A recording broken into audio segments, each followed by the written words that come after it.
바울이 어떻게 해야 강한 사람이 될 수 있는가를 자기의 아들과 같은 영적인 아들인 디모데에게 설명하고 있는데, 오늘 이 디모데 후서를 쓰고 있는 바울은 가장 연약한 상황 가운데 쓴 편지라고 우리가 기억하고 있습니다. 바울은 이때 정말 나이가 들었고 게다가 감옥에 있습니다. 그리고 자기가 사랑하는 사람들이 자기에게서 떠나가고 있습니다. 그 신약 서신서 중에서 가장 나중에 쓰여진 책으로 바울의 서신 가운데 그렇게 인정받고 있는 서신서입니다. 그런데 그는 정말 약해져 가는 가운데 처해 있지만 가장 강한 모습을 보여주고 있습니다. 그리고 디모데에게도 너도 이렇게 강한 자가 되라 라고 말하고 있는 것입니다. 오늘 이 고백을 하고 있는 바울이 이렇게 강한 자가 될 수 있었다면 그것은 그가 정말 육체적으로 강한 청년의 때가 아니라 하나님의 은혜로 강한 자가 되었기 때문입니다. 그래서 은혜 안에서 강하다고 하는 것은 그가 어떤 힘이 세고 주장이 강하고 의지가 심지가 견고하기 때문이 아니라 그 안에 함께 있는 하나님 때문에, 그 안에 있는 그리스도의 영 때문에, 그리고 그를 도우시고 인도하시는 성령님 때문에 굴복하지 아니하고 끝까지 그 사명의 길을 가는 자가 정말 강한 자인 것을 우리가 배워야 합니다. 그래서 하나님께서 모세를 사용하신 것도 그때 사용하신 것 같아요. 정말 그가 자기 힘으로 아무것도 할 수 없을 때, 우리는 내 힘으로 무언가를 이루어내는 것이 강한 것 같지만 사실은 자기가 기쁜 마음으로 하나님의 뜻을 위하여 자기의 뜻을 굴복시킬 수 있는 자가 되는 것, 그러므로 겸손이, 온유가, 이것이 정말 강함의 증거들입니다. 그렇지 않은 것이 강한 사람처럼 목소리를 높일 때가 많죠. 더 큰 소리 냅니다. 아직 연약하기 때문이라고 보시면 됩니다. 큰 소리 내는 사람은 아직 연약한 거예요. 내 안에 함께 하시는 그 하나님 때문에, 그리고 나와 함께 하시는 그리스도 때문에 우리가 강해지라고 오늘 말씀을 받게 되는 것이죠. 여러분, 충성된 자는 충성된 자를 알아보고 충성된 일을 맡겨서 충성으로 충성이 생기는 겁니다. 충성된 자가 충성을 세우는 겁니다. 그것을 오늘 2절에 이렇게 말하고 있습니다. 이 바울이 디모데에게 고백하고 부탁하는 것처럼 내가 많은 증인 앞에서 내게 들은 바를 충성된 사람들에게 부탁하라. 그들이 또 다른 사람을 가르칠 수 있으리라. 그러므로 충성된 사람은 태어나는 것이 아니라 만들어지는 것입니다. 그리고 충성된 사람을 통해서 배우고 충성된 사람과 함께함으로 충성된 자가 되어지는 것입니다. 주님 앞에 충성된 자가 되기 위하여 바울은 디모데에게 세 가지 직종이죠. 사람을 비유로 소개합니다. 첫째는 병사입니다. 둘째는 경기하는 자입니다. 셋째는 농부입니다. 이 직업에 충성된 자의 모습이 담겨 있는데 이 직업 가운데 더 중요한 것은 앞에 붙은 부사예요. 그게 충성된 사람이 어떤 사람인가를 설명해 주는 내용입니다.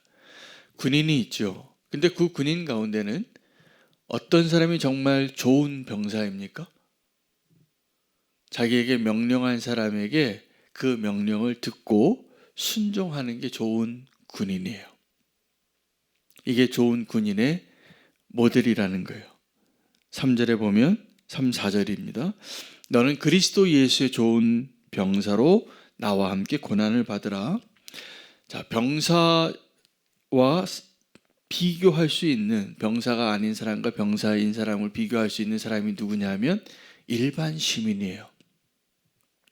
근데 이 병사가 군인이 된다는 것은 일반 시민의 모습으로 사는 것이 아니라 그것을 포기하고 내려놓고 부름받아서 싸우는 자로, 명령받은 자로, 그 명령에는 무조건 복종하고 그 명령받은 일을 순종하는 일로 부름받은 자가 좋은 병사입니다. 좋지 않은 병사가 있어요. 병사인데 자기의 사사로운 일을 하는 자들이에요. 다윗이 아주 치명적인 죄를 지었죠. 그때 그 다른 남편의 아내죠. 그 밧세바를 간음하고 그 죄를 덮으려고 우리아라는 그 햇사람입니다.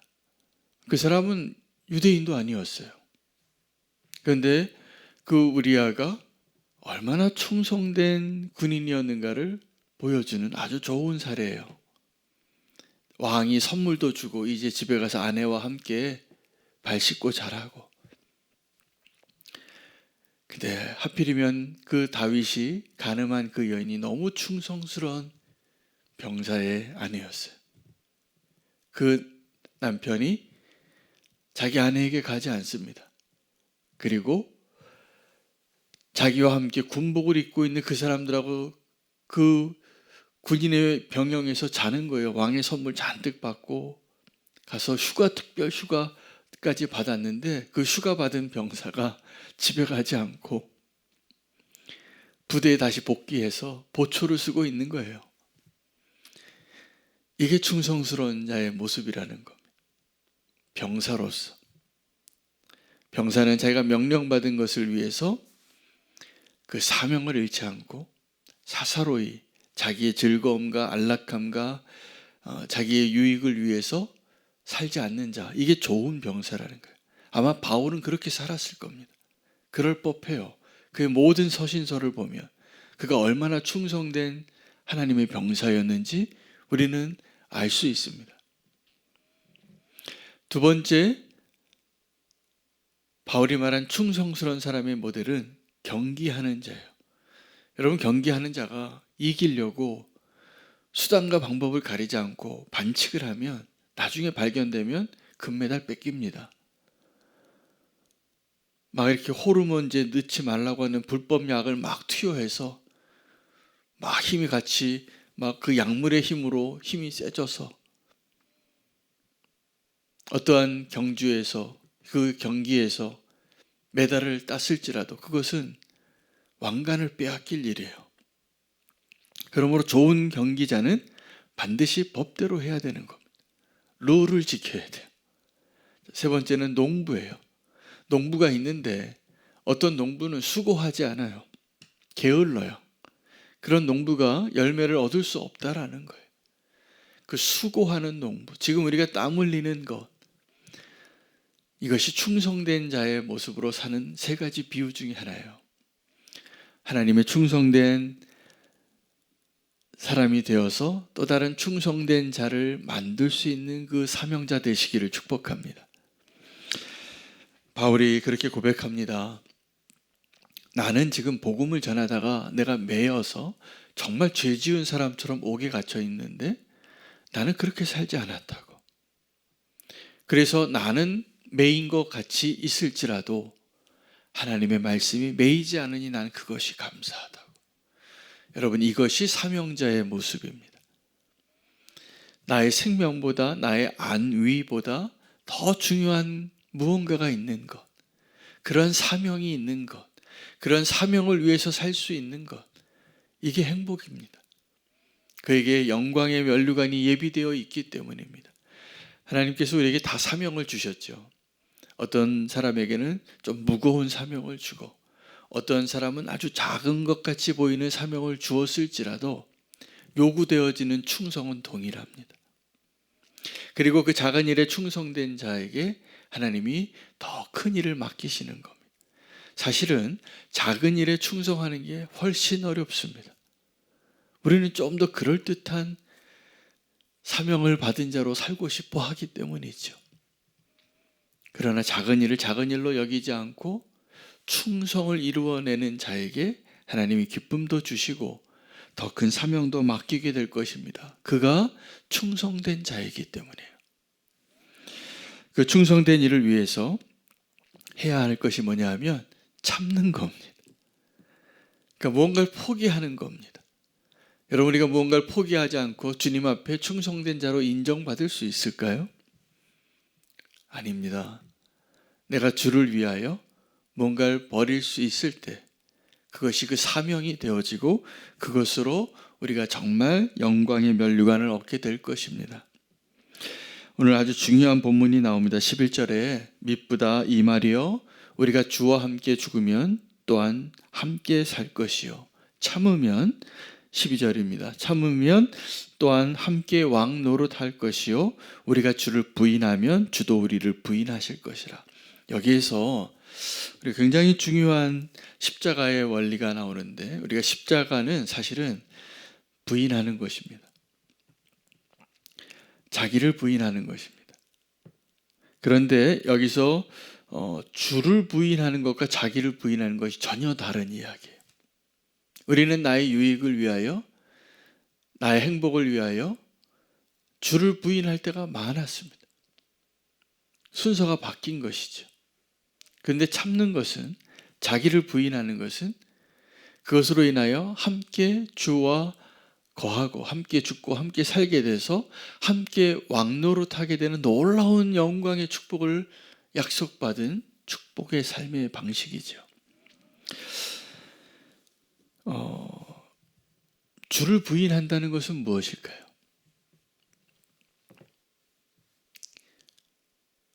오늘 12절에 보면 순서를 바꾸지 못해서 참지 못하는 거예요. 참으면 또한 함께 왕노릇하리요. 우리가 주를 부인하면 주도 우리를 부인하실 것이라. 함께 하지 못하게 되는 것.